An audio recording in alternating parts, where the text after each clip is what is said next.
السلام علیکم فرینڈس، اس طرح کی مزید سبق آموز ویڈیوز کے لیے میرے اس چینل کو سبسکرائب ضرور کر لیں، شکریہ۔ دل کیا ہے؟ یوں تو یہ گوشت کا ایک چھوٹا سا ٹکڑا ہے، لیکن یہ ایک عجوبہ ہے۔ کہنے والے کہتے ہیں یہ سادہ بھی ہے، عیار بھی، مغرور بھی ہے، خاکسار بھی ہے، بے خبر بھی ہے، محرم اسرار بھی ہے، بت کا بندہ بھی ہے، خالق پرستار بھی ہے۔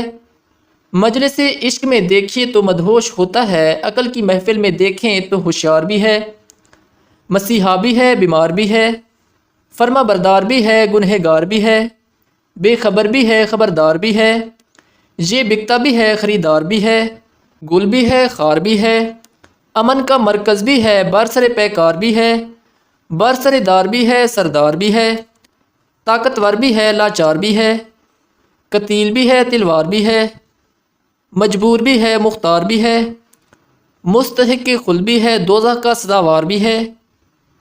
ایک حکیم نے اسی دل کے بارے میں کہا ہے کہ نادان لوگ دولت کے لیے دل کا چین لٹا دیتے ہیں اور دانشمند دل کے چین کی خاطر دولت لٹا دیتے ہیں۔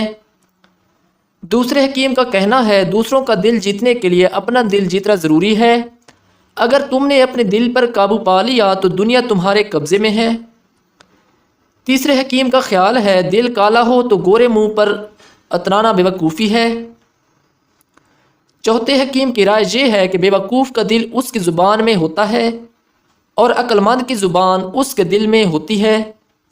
حضرت حسن بصری رحمۃ اللہ علیہ اسی دل کے بارے میں فرماتے ہیں کہ 5 چیزیں دل کے بگڑنے کی نشانی ہیں: توبہ کی امید پر گناہ کرنا، علم سیکھنا اور عمل نہ کرنا، اخلاص نہ ہونا، رزق کھانا اور شکر نہ کرنا، مردوں کو دفن کرنا اور عبرت نہ پکڑنا۔ امام شافعی رحمۃ اللہ علیہ فرماتے ہیں دل کو روشن کرنا ہو تو غیر ضروری باتوں سے پرہیز کرو۔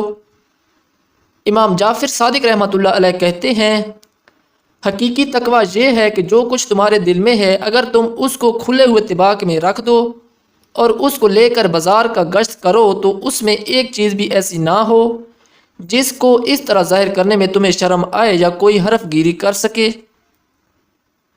حضرت عیسیٰ علیہ السلام کا فرمان مبارک ہے دنیا میں 2 چیزیں پسندیدہ ہیں، ایک سخن دل پذیر، دوم دل سخن پذیر۔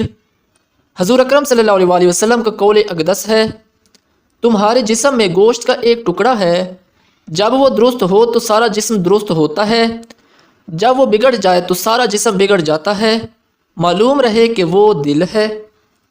تو دوستو اس طرح کی مزید اچھی ویڈیوز کے لیے میرے اس چینل کو سبسکرائب ضرور کر لیں، شکریہ، اللہ حافظ۔